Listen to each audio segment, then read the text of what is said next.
booliiska Kenya ayaa sunta dadka ka ilmeysiisa u adeegsaday koox yar oo mudaharaad ka dhigayay magaalada caasimadda ee Nairobi ayadoo mucaaradka ay dib u bilaabeen dibadbaxyada looga soo horjeedo dawladda Kenya oo socday muddo bil ah.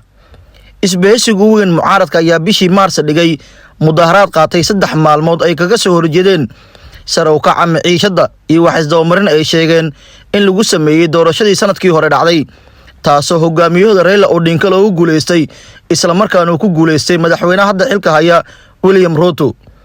Mudaharadaasi waxa hareeyay isku dhacyo dhaxmaray booliiska iyo dibadbaxayaasha iyo sidoo kale dhacdooyin la sheegay inay yihiin kuwa rabshado wato. Ra'iisul Wasaarihii hore ee dalka Kenya Raila Odinga ayaa hakiyay bannaanbaxyadii horaantii bishii Abriil isagoo ogolaaday inuu wada hadal la yeesho wakiilada ka socday madaxweyne Ruto. balse waxa uu markii dambe ku dhawaaqay in dibadbaxyadu ay dib u bilaabayaan isagoo ku eedeeyay dawladda inaysan si daacad ah uga gargartameynin kooxaha ka soo horjeeda mucaaradka. Booliiska dalka Kenya ayaa sheegay inaysan ogolaan doonin dibadbaxyad cusub ayagoo ku saweeyay rabshado ka dhacay mudaharaadii hore oo ay ku dhinteen 3 qof goobo ganacsiga la burburiyay. Tirada qaxootiga ka barakacaya dalka dagaalada ay ka socdaan ee Suudaan ayaa lagu qiyaasay inay gaarayso ilaa 80,000 iyo qaramada midoobay oo xal u raadinaysa. Qaramada midoobay ayaa sheegtay inay wado qorshayaal ay kula tacaalayso qaxootiga faraha badan ee ka imaanaya dalka Suudaan haddii uu soo joogsan dagaalka u dhaxeeyo dhinacyada iska soo horjeedo.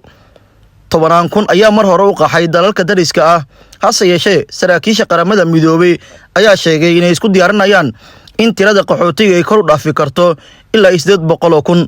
waxay sidoo kale sahminayaan sidii gargaar bini'aadanimo loo gaarsiin lahaa malaayiin qof oo ku sugan gudaha dalka Suudaan.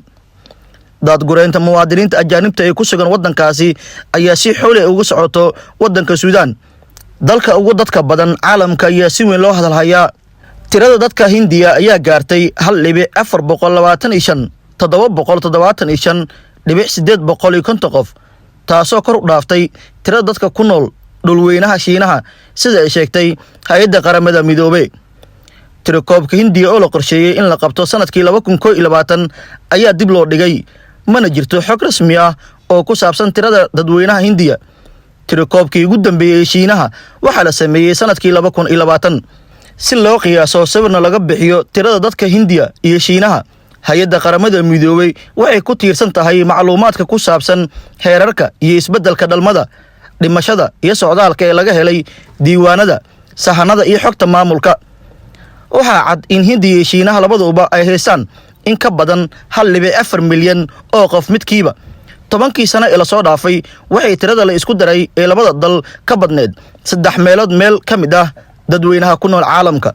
Tirada dadka Shiinaha ayaa loo badinayaa in hoos u dhac ku yimaado sanadka soo socdo.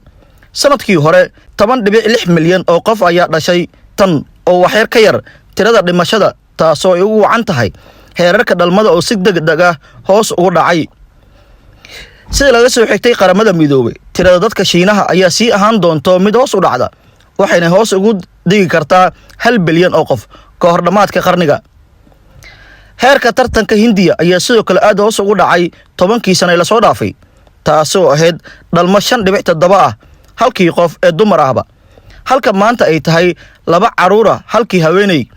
laakiin heerka hoos u dhaca ayaa mid gaabisi ah. Dadka Hindiya waxaa la saadaalinayaa in tirada dadkaas ay sii kordhayaan dhowr iyo 10 sano ee soo socdo. Sida qaramada midoobay waxay filanaysaa in tirada ay sii kororto marka la gaaro sanadka 2064 kadibna si tartiib ah ay hoos ugu dhici doonto tiradaasi.